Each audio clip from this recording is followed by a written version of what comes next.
வணக்கம் மாணவர்களே. இன்று நாம் பார்க்க போகும் பாடப்பகுதி இயல் 7 விதைநெல் என்ற தலைப்பில் தான் நமக்கு பாடப்பகுதிகள் கொடுத்துருக்காங்க. முதல்ல நம்ம பார்க்க போகிறது உரைநடை. தலைப்பு சிற்றகல் ஒளி. சிற்றகல் அப்படின்னா மண்ணால் செய்யப்பட்ட அகல் விளக்கு. நீங்கள் கார்த்திகை மாத தீபம் ஏற்றுவோம் இல்லையா, நம்ம அது எதால் செய்யப்பட்டது அப்படின்னா மண்ணால் செய்யப்பட்ட ஒரு சிறிய அகல். அது மிகப்பெரிய வெளிச்சத்தை தராது, ஆனால் இருளை போக்கக்கூடியது, மிகவும் புனிதமானது. இப்போ சிற்றகல் என்று சொல்லக்கூடியது தானும் ஒளியை பெறக்கூடியது, பிறவற்றிற்கும் ஒளியை தரவல்ல ஆற்றலுடையது. அவ்வாறு இருட்டிலே பிறந்த சிற்றகல்தான் மாப்போ சிவஞானம் அவர்கள். இவருடைய வாழ்க்கை வரலாற்று குறிப்புகளை தான் நம்ம பாடப்பகுதியில் பார்க்க போகிறோம். நூல்வெளி பார்க்கலாம். மாப்போ சிவஞானத்தின் எனது போராட்டம் என்னும் தன் வரலாற்று நூலிலிருந்து இக்கட்டுரை தொகுத்து வழங்கப்பட்டுள்ளது. மாப்போ சிவஞானம் எழுதிய தன் வரலாறு, சுய வரலாறு சொல்லுவாங்களே, அவர் எழுதிய தன் வரலாற்று நூலில் இருந்து நமக்கு ஒரு பகுதி மட்டும் பாடப்பகுதியை நமக்கு கொடுத்துருக்காங்க. சிலம்பு செல்வர் என்று போற்றப்படும் மாப்போ சிவஞானம் ஒரு விடுதலை போராட்ட வீரர். எந்த ஆண்டில் பார்த்தீங்கன்னா இந்த இடைப்பட்ட ஆண்டுகள் தான் 1906 முதல் 1995 வரை. இவர் ஏன் சிலம்பு செல்வர் அப்படின்னு சொல்கிறாங்கன்னா, இவர் நிறைய காப்பியங்கள்லாம் இருக்குது. சிலப்பதிகாரத்தை மட்டுமே அவர் ரொம்ப விரும்பி படித்தார். ஏன்னா சிலப்பதிகாரத்தை ஒற்றுமை காப்பியம், குடிமக்கள் காப்பியம் அப்படின்னு சொல்லுவாங்க.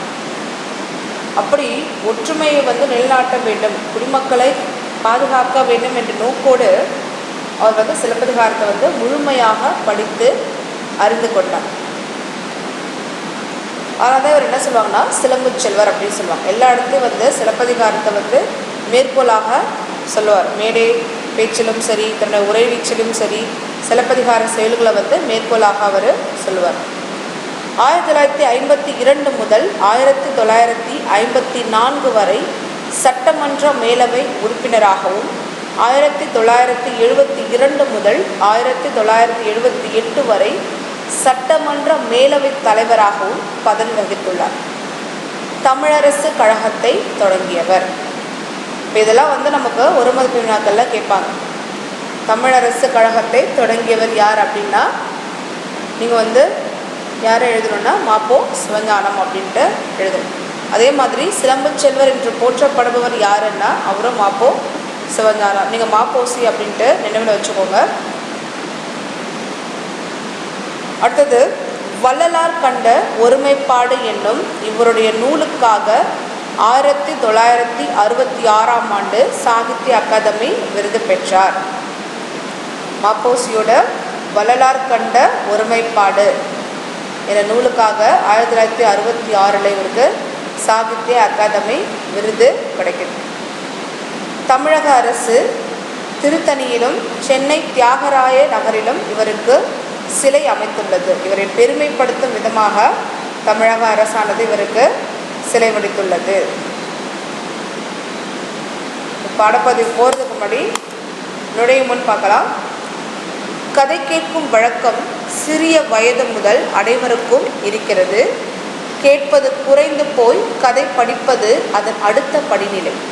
அதுவே ஒருவரை படிப்பாளியாகவும் படைப்பாளியாகவும் பக்குவப்படுத்துகிறது. அப்படியான ஒரு படைப்பாளி தன்னை முன்வைத்து தன் நாட்டின் வரலாற்றை கூறும் சிலருக்கு மட்டுமே வாய்த்திருக்கிறது. வரலாற்றின் போக்கினை மாற்றி வடிவமைத்தவர்களின் வாழ்க்கை கதையை தன் வரலாறாக படிப்பது நம்மையும் அந்த வரலாற்று பாத்திரமாக உணர வைக்கும். பாடத்துக்குள்ளே போகலாம். இந்திய விடுதலை போராட்ட வரலாற்றில் 1906 ஆண்டு மிகவும் சிறப்புடைய ஆண்டாக கருதப்படுகிறது. ஏன் அப்படின்னா அப்போ தான் காந்தியடிகள் சத்தியாகிரகம் என்ற போராட்டத்தை அறப்போர் முறை போராட்டத்தை தொடங்கி வைக்கிறாரு. சத்யா அப்படின்னா சத்தியம் அப்படின்னா உண்மை, அக்ரகம் அப்படின்னா உறுதியாக நிற்றல் என்பதுதான் பொருள். சரியா? இப்போது காந்தியடிகள் வந்து அறப்போர் முறையை தொடங்கி வைத்ததுக்கப்புறம் அப்போது எங்கே நடக்குது அப்படின்னா தென்னாப்பிரிக்காவில் வந்து அவர் தொடங்கி வைக்கிறார். தமிழ்நாட்டை தனித்து நோக்கினாலும் வரலாற்று சிறப்புக்குரிய நிகழ்வுகள் பல அவ்வாண்டில் நடைபெற்றன. அதே ஆண்டில் தான் வந்து வ.உ. சிதம்பரனார் அவர்கள் ஆங்கிலேயருக்கு எதிராக சுதேசி கப்பல் நிறுவனத்தையும் அவர் தொடங்குறாரு. இந்த மாதிரி ஒரு காலகட்டத்தில் தான் வந்து ஜூன் 26ஆம் நாள் சென்னை 1000 விளக்கு வட்டம் சால்வன் குப்பம் என்னும் பகுதியில் நான் பிறந்தேன், அதாவது ம.பொ.சி. அவர்கள் பிறக்கிறார். எந்த ஆண்டுனா 1906. ஏன் வந்து அதை மறக்க முடியாத ஆண்டு அப்படின்னா 1906 தான் வந்து காந்தியடிகள் வந்து சத்தியாகிரகம் என்ற அறப்போர் முறையை தொடங்கி வைக்கிறாரு. அதே ஆண்டு தான் வ.உ.சி. வந்து ஆங்கிலேயர்களுக்கு எதிராக சுதேசி கப்பல் நிறுவனத்தையும் தொடங்குறாரு. அதே ஆண்டு தான் இவரும் பிறக்கிறார். எந்த மாதம்னா ஜூன் 26. நான் பிறந்த வட்டத்துக்கு 1000 விளக்கு என பெயர் இருப்பினும் என்னை பெற்றெடுத்த குடும்பம் வறுமை என்னும் இருள் சூழ்ந்தது தான்.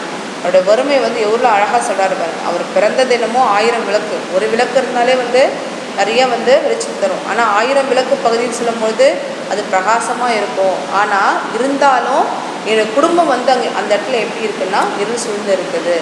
ஏன் இருள் சூழ்ந்து இருக்குது அப்படின்னு சொல்லனா வறுமையால் இருக்கிறதுன்றதான் அவர் அந்த மாதிரி சொல்கிறார். அவருடைய தந்தையார் பெயர் வந்து பொன்னுசாமி, அன்னையின் பெயர் சிவகாமி.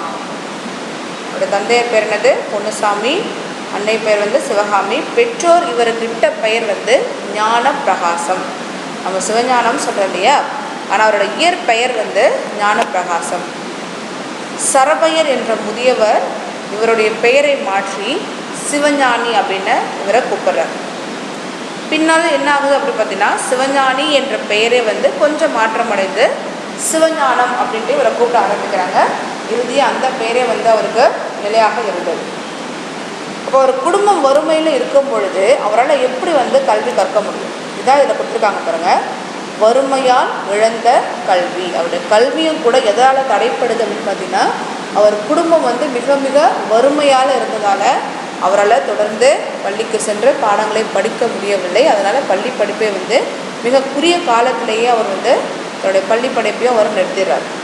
எப்போன்னா அவர் 3ஆம் வகுப்பு படிக்கும் பொழுது அவர் ஒரு நாள் என்ன பண்ணுறாருன்னா பகல் நேரத்தில் வீட்டுக்கு போயிட்டு சாப்பிட்டு திரும்பவும் பள்ளிக்கு அவர் வராரு. வரும்பொழுது அவருடைய ஆசிரியர் என்ன சொல்கிறாருன்னா காலையிலேயே நீ போயிட்டு அவருடைய பாட புத்தகத்தை எடுத்துகிட்டு வா அப்படின்னு சொல்கிறாரு. மறுபடியும் அவர் போய் சாப்பிட்டு பிற்பகலில் வரும்பொழுது அவர்கிட்ட எந்த பாட புத்தகமும் இல்லை. அதனால் ஆசிரியர் என்ன பண்ணுறாருன்னா அவரை கண்டித்து பள்ளியிலேருந்து அவரை விரட்டி விட்டுறார். அவருக்கு வந்து ரொம்ப அவமானமாக ஆயிடுச்சு. வீட்டுக்கு என்ன பண்ணுறாரு, அழுதுகிட்டே போகிறாரு. அழுதுகிட்டே போன தன்னோட பிள்ளையை பார்த்து அப்பா என்ன பண்ணுறாரு, கோவத்தோட அவர் கையோடு பிடிச்சிட்டு எங்கே வராருன்னா நேராக வகுப்பறைக்கு வராரு. ஆசிரியரை பார்க்குறாரு. ஆசிரியரை வந்து என்ன பண்ணார், நல்லா வாயார அவர் திட்டி தீர்த்துட்டு அன்னையோடு என்ன பண்ணார், அவரை பள்ளியிலேருந்து கூப்பிட்டு வந்துடுறார். அதோடு அவரை பள்ளி படிப்புக்கான கனவு வந்து அன்றைக்கே முடிஞ்சு போயிட்டு 3ஆவது படிக்கும் பொழுதே அவர் வந்து தன்னுடைய பள்ளி படிப்பை அவர் இழந்துடுறாரு.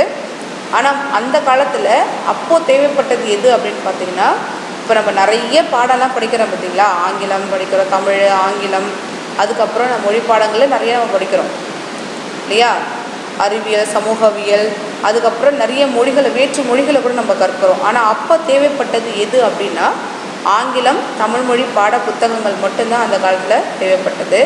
ஆனால் அந்த பாட புத்தகங்களை கூட அவருக்கு வாங்கி கொடுக்க முடியாத ஒரு வறுமை தான் வந்து அவருடைய குடும்பமானது இருந்தது. சரி, அவர் பள்ளி படிப்பையும் நிறுத்திட்டாரு. அதுக்கப்புறம் என்ன ஆகுதுன்னா கல்வி செல்வம் அவருக்கு கிடைக்கல. ஆனால் என்ன கிடைச்சதுன்னா செவிச்செல்வம் கிடைச்சிது. செவிச்செல்வம் அப்படின்னா கேள்வி செல்வம். சரியா? இப்போ அந்த காலத்துலாம் பார்த்திங்கன்னா இந்த மகாபாரதம், ராமாயண கதைகள்லாம் வந்து சொற்பொழிவுகளாக வந்து சொல்லுவாங்க. அப்போ அந்த சொற்பொழிவுகளை கேட்கும்போது மகாபாரத, ராமாயண கதைகளை நிறைய பேர் அறிஞ்சவங்களும் உண்டு. அதெல்லாம் வந்து அவரும் என்ன பண்ணுறாருன்னா கேள்வி செல்வத்தின் மூலமே வந்து அவர் பல கலைகளை வந்து அவரே கற்றுக்கிறார். அவரே முயற்சி பண்ணி நிறைய வந்து அவரே கற்றுக்கிறார். அதுதான் கேள்வி செல்வம் அப்படின்னு சொல்லுவோம். அன்னையார் இளமையிலேயே எனக்கு பயிற்றுவித்த பாக்கள் எனது இலக்கிய பயிற்சிக்கான பாடங்களாக அமைந்தன. அவர் யார்கிட்ட முதல்ல கேள்வி செல்வம் பெறாருன்னா தன்னுடைய வீட்டிலேருந்தே இதை ஆரம்பிக்கிறார். யாருன்னா அவருடைய தாயார் வந்து அவங்களுக்கு நிறைய பாடல்கள், இலக்கிய சம்பந்தமான பாடல்கள்லாம் வந்து அவருக்கு சொல்லிக் கொடுக்குறாங்க. தன்னுடைய அன்னைக்கிட்டேயே வந்து அவர் என்ன பண்ணாருன்னா நிறைய இலக்கிய பாடல்கான பயிற்சியும் அவர் பெற்றுக்கொண்டார்.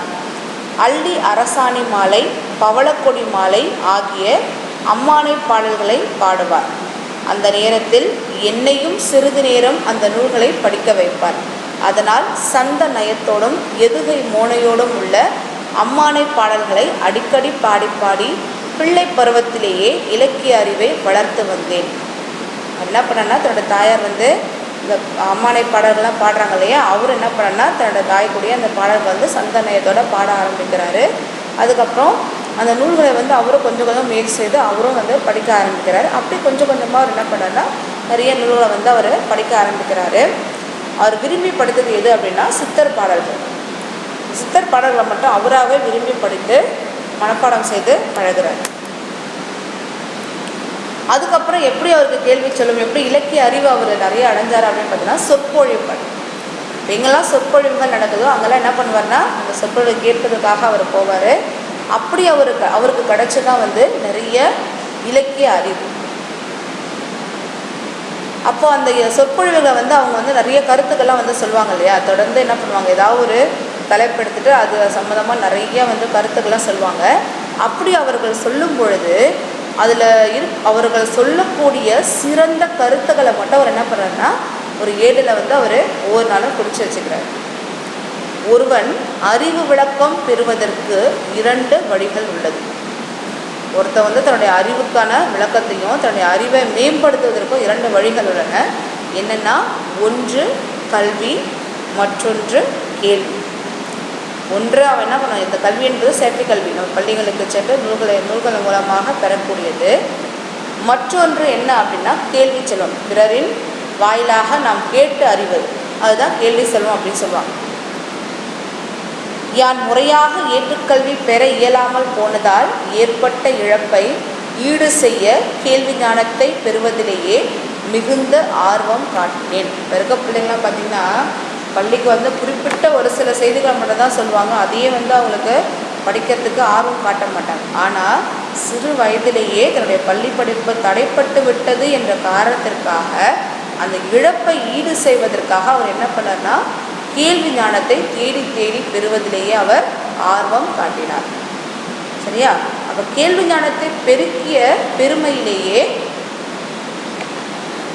திருப்பாதிரி புலியூர் ஞானியார் அடிகளுக்கே மிகுந்த பங்குண்டு.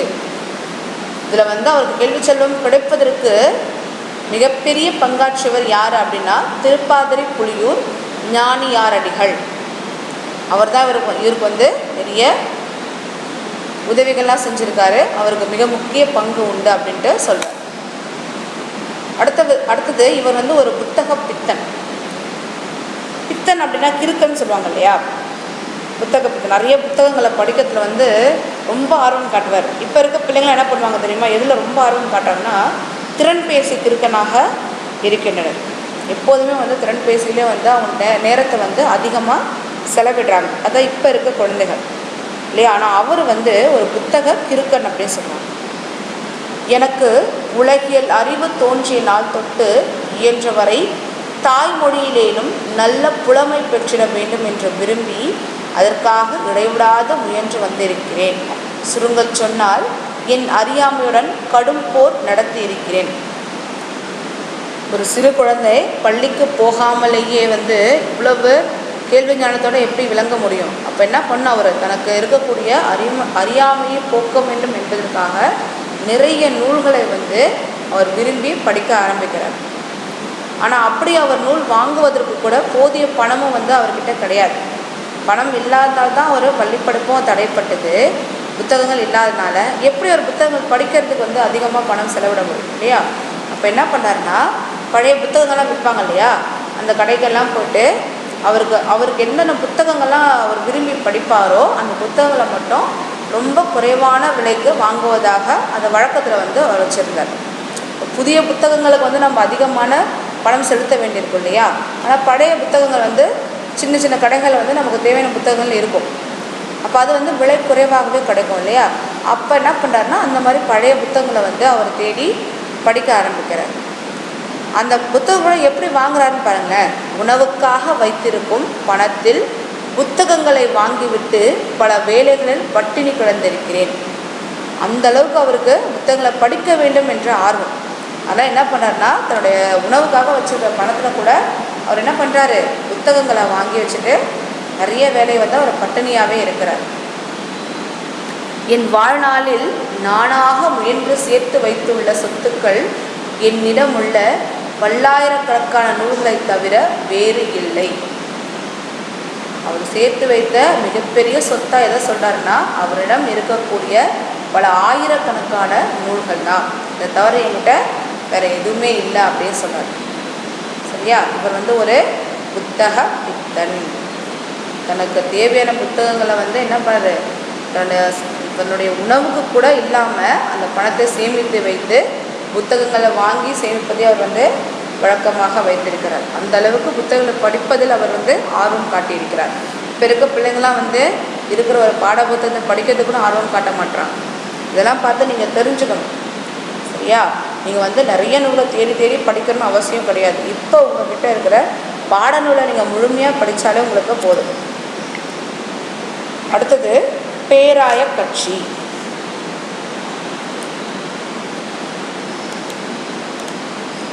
பேராய கட்சி அப்படின்னா ஒரு பெரிய கூட்டமைப்பு, அதுதான் பேராய கட்சி அப்படின்னு சொல்லுவாங்க. காங்கிரஸ் கட்சி 1931 காந்தி இர்வின் ஒப்பந்த காலத்திலே நாடு முழுவதிலும் இருந்த பேராய கட்சிக்காரர்கள் ஆக்க வழிபட்ட வேலைகளில் ஈடுபடுத்தப்பட்டனர். அப்பயே வந்து இந்த பேராய கட்சிக்காரர்கள்லாம் வந்து நிறைய வந்து ஆக்க வேலைகளை வந்து ஈடுபட்டு வந்தாங்க. அவர்கள் நடத்திய போராட்டங்களை வந்து இவரும் கலந்துக்கிறார். என்னென்ன அப்படின்னா தீண்டாமை விளக்கு, கதர் விற்பனை ஆகியவற்றிலே பேராய கட்சிக்காரங்களை ஈடுபடுத்தியது கட்சி தலைமை. இப்போ அவர் என்ன பண்ணுறாருன்னா இந்த பேராய கட்சியில் சேர்ந்து அவங்க கூடயே வந்து தீண்டாமை விளக்குலையும் கதர் விற்பனையிலையும் வந்து அவர் கலந்துக்கிறாரு. ஊர்வலங்களும் போகிறார். சரியா. இது வந்து அவர் வந்து வழக்கமாக கொண்டிருந்தார்.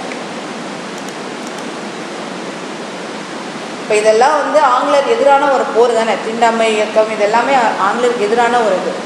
அப்போ என்ன பண்ணுவாங்க, கூட்டு போயிட்டு சிறையில் அடைச்சிருவாங்க. அந்த மாதிரி அவர் சிறையிலே வந்து அடைக்கப்படுறாரு.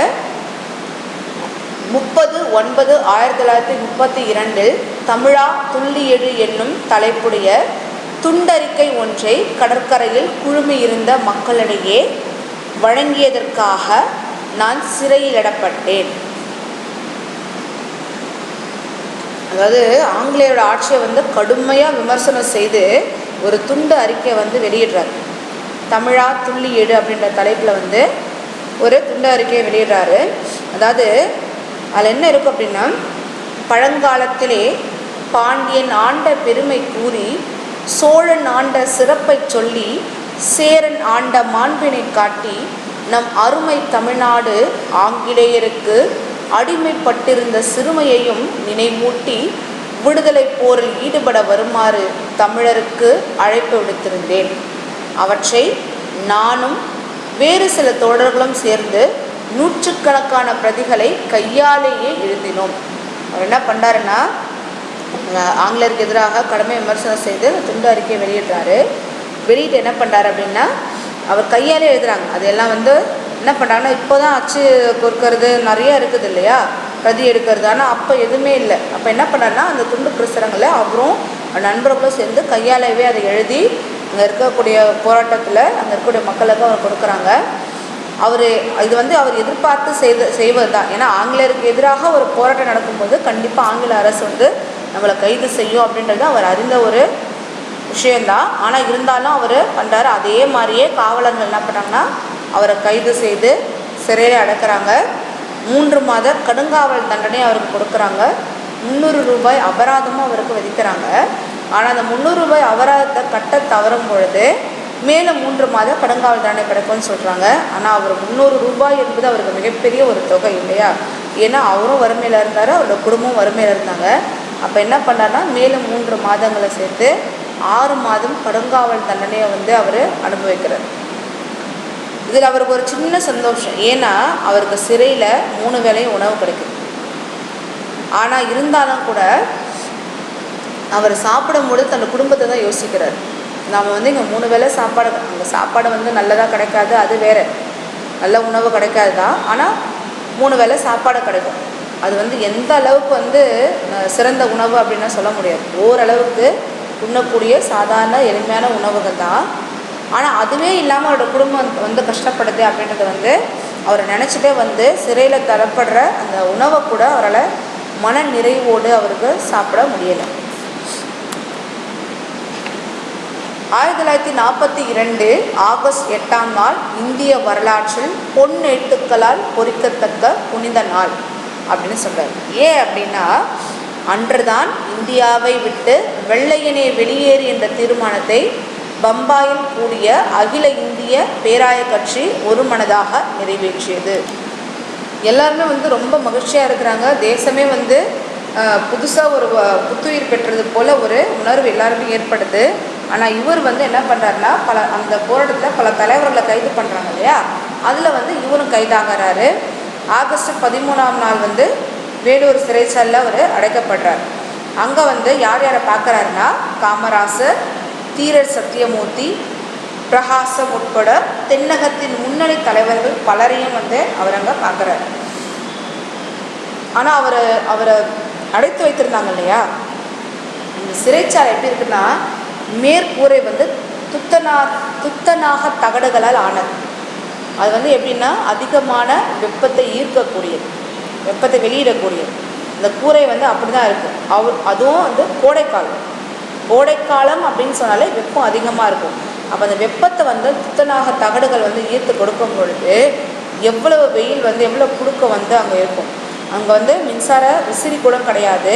அந்த மாதிரி ஒரு இடத்துல தான் வந்து நம்மளோட தலைவர்கள்லாம் வந்து அடைக்கப்பட்டிருக்காங்க. இது எவ்வளோ வந்து துன்பப்படக்கூடிய ஒரு விஷயம் இல்லை. நம்மளுக்கு எதுவுமே வந்து நம்மளுக்கு எளிமையாக கிடைக்கல.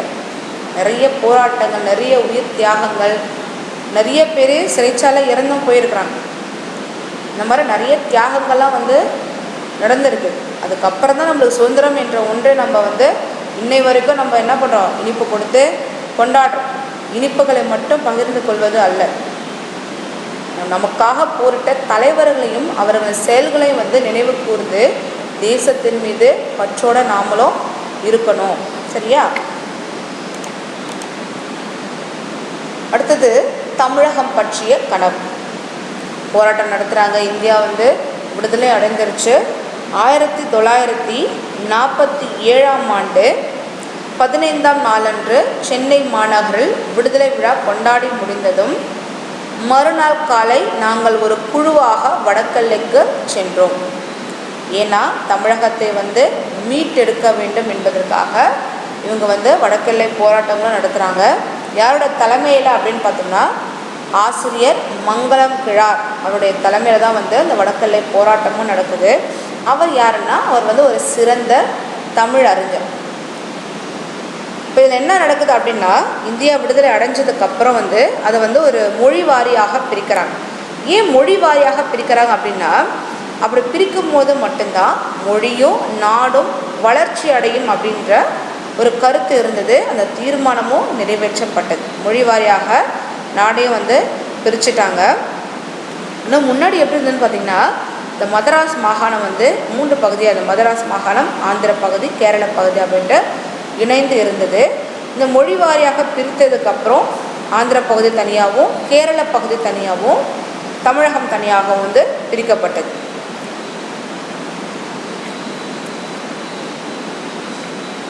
அடுத்த மத்திய அரசால் அமைக்கப்பட்ட மொழிவாரி ஆணையம் சித்தூர் மாவட்டம் முழுவதையும் ஆந்திராவுக்கு கொடுத்து விட்டது.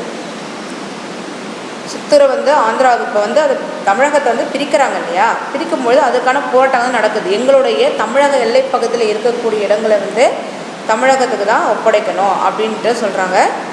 ஆந்திர பகுதியில் வந்து என்ன பண்ணால், எங்களுக்கு இந்த இடம் தான் வேணும் அப்படின்னு அவங்க ஒரு போராட்டம் நடத்துகிறாங்க. அப்படி மாறி மாறி நடக்கும் பொழுது அந்த சித்தூர் மாவட்டம் வந்து எங்கே போயிடுச்சு அப்படின்னா ஆந்திராவுக்கு போயிடுச்சு. ஆனால் அதை வந்து இவங்களால ஏற்றுக்க முடியல. மாலவன் குன்றம் போனால் என்ன, வேலவன் குன்றமாவது எங்களுக்கு வேண்டும் என்று என்ன பண்ணாங்கன்னா மறுபடியும் போராட்டம் நடத்துகிறாங்க. அதன்படி படாஸ்கர் ஆணையம் அமைக்கப்பட்டு திருத்தணி வரையுள்ள தமிழ் நிலங்கள் மீட்கப்பட்டன. சரியா? வேலவன் அப்படின்னா முருகனை தான் இங்கே சொல்கிறாங்க. மாலவன் அப்படின்னா யாருன்னா திருமால். சரியா? திருமால் இருக்கக்கூடிய மலை அது வந்து எங்கே போயிடுச்சு? ஆந்திராவுக்கு போயிடுச்சு. திருத்தணி வரையுள்ள தமிழ் நிலங்கள் எல்லாமே வந்து தமிழக பகுதியோடு இணைக்கப்பட்டது. இதெல்லாம் எல்லை போராட்டங்கள் தான். வெறும் விடுதலைக்கு அப்புறம் இந்தியா நமக்கு வந்துடுச்சுன்னா தமிழகத்தை மீட்டு எடுப்பதற்காகவே நிறைய போராட்டங்கள்லாம் நடந்தது. எல்லை பகுதி போராட்டம் நடந்தது. இதெல்லாம் வந்து இவர் கலந்துக்கிட்டு அவரோட அனுபவங்களை பற்றி தான் நமக்கு சொல்கிறார். ஆனால் அதுலேயும் நிறைய பேர் உயிர் நீத்திருக்கிறாங்க. எப்படி போராட்டம் நடத்தி கடைசியாக என்ன பண்ணுறாங்கன்னா சென்னையை வந்து மீட்டு எடுக்கிறாங்க. எப்படின்னா ஆந்திரா மாநிலம் பிரியும் பொழுது சென்னை தான் அதன் தலைநகராக இருக்க வேண்டும் என்று ஆந்திர தலைவர்கள் கருதினர். என்ன பண்ணுறாங்க? ஆந்திர மாநிலத்தை வந்து பிரித்து எடுத்துட்டாங்க. பிரித்து எடுத்ததுக்கப்புறம் அதுக்கு தலைநகராக எது இருக்கணும்னு சொல்கிறாங்க? சென்னை தான் வந்து தலைநகரமாக இருக்கணும் அப்படின்ட்டு தலைவர்கள்லாம் சொல்கிறாங்க. அப்போ அதுக்கும் ஒரு போராட்டம் நடக்குது. போராட்டம் தீவிரமாகிட்டு என்ன ஆகுதுன்னா தலைநகர் காக்க தன் முதலமைச்சர் பதவியை துறக்கவும் அவர் முன்வந்தார். யாருன்னா அந்நாளில் முதல்வராக இருந்த ராஜாஜி. எப்படியாவது வந்து சென்னை வந்து தமிழகத்தோடு இணைக்கணும் அப்படின்னு சொல்லிட்டு என்ன பண்ணுறாருன்னா அந்த நேரத்தில் தன்னுடைய பதவியை வந்து அவர் பதவி விட்டு விலகிறதுக்கு அவர் முடிவு செய்கிறார். சென்னை மாகாணத்திலிருந்து பிரித்து ஆந்திரம் அமைவதற்காக ஏற்படுத்தப்பட்டிருந்த நீதிபதி வாஞ்சி தலைமையிலான ஒரு நபர் ஆணையம் ஆந்திரத்தின் தலைநகராக சென்னை இருக்க வேண்டும் என்ற இடைக்கால ஏற்பாட்டினை பரிந்துரைத்திருப்பதாக அதிகாரப்பூர்வமற்ற கருத்துக்கள் நிலவின. அப்போ நிறைய கருத்துக்கள்லாம் சொல்லிட்டு வருவாங்கல்ல.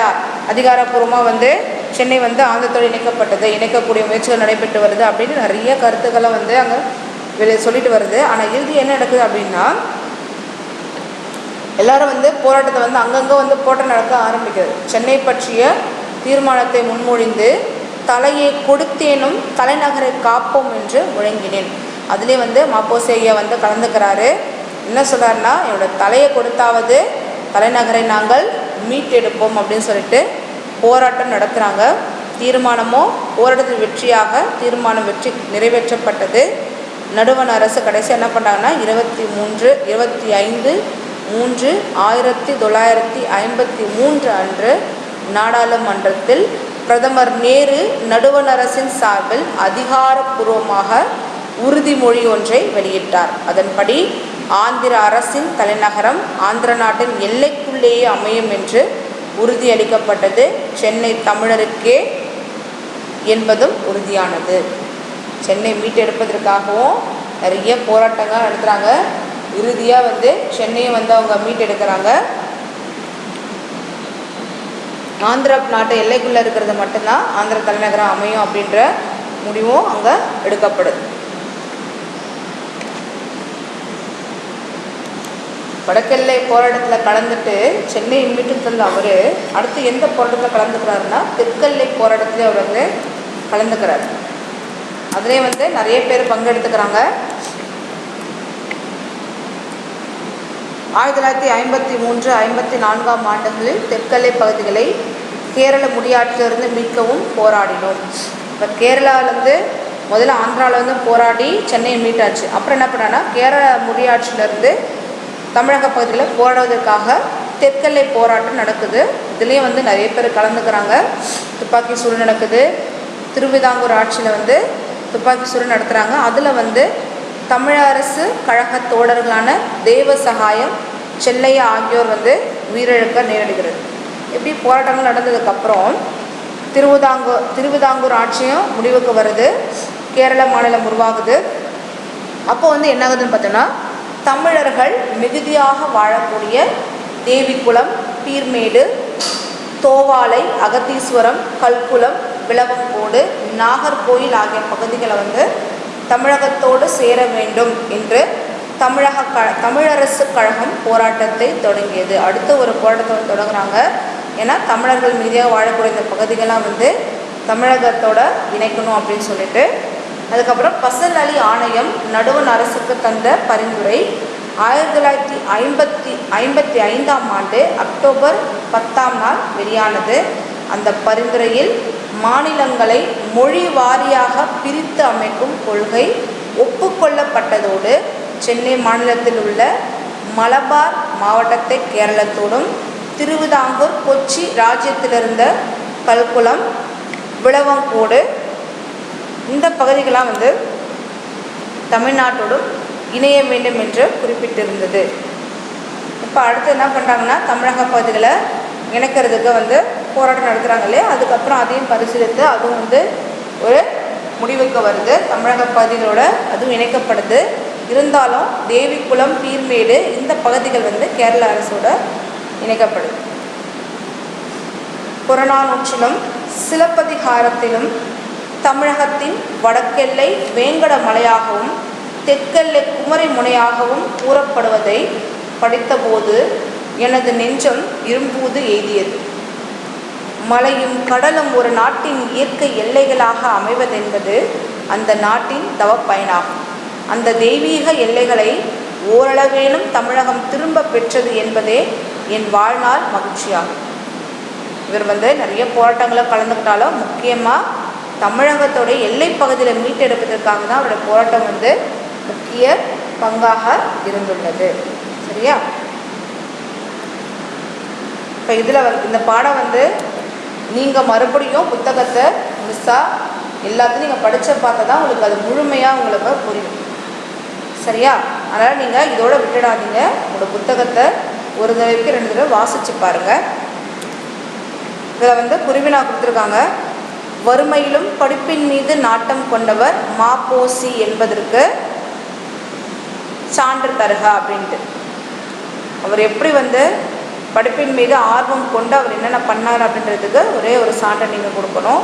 அதே மாதிரி இதில் பொருத்தமான நிறுத்தற் குறிகள், எங்கே மேற்கோள் குறி வரும், எங்கே அரைப்புள்ளி வரணும், எங்கே காற்புள்ளி வரணும், அதெல்லாம் நீங்கள் இதில் எழுதணும். தலையை கொடுத்தேனும் தலைநகரை காப்போம், இடம் சுற்றி பொருள் விளக்குக. அவர் சொன்னார் இல்லையா, எப்படியாவது சென்னை மீட்டெடுக்கும் பொழுது அவர் இதை அவர் சொன்னார், தலையை கொடுத்தேனும் தலைநகரை காப்போம் அப்படின்னு சொல்லிட்டு. அடுத்தது நெடுவினா ஒன்று இருக்குது. இப்போ இதில் உங்களுக்கு 4 வினாக்கள் தான் இருக்குது. இந்த காணொலியை நீங்கள் பார்க்கும்பொழுதோ உங்களுடைய வாசக நோட்டில் கண்டிப்பாக நீங்கள் எழுதி ஆகும். இயல் 7 அப்படின்னு போட்டுட்டு உரைநடை போட்டு தலைப்பு எழுதி வினாக்களுக்குரிய விடைகளையும் தெளிவாக நீங்கள் உங்களுடைய கிளாஸ் நோட்டில் எழுதியிருக்கணும். அடுத்த வகுப்பில் பார்க்கலாம். நன்றி.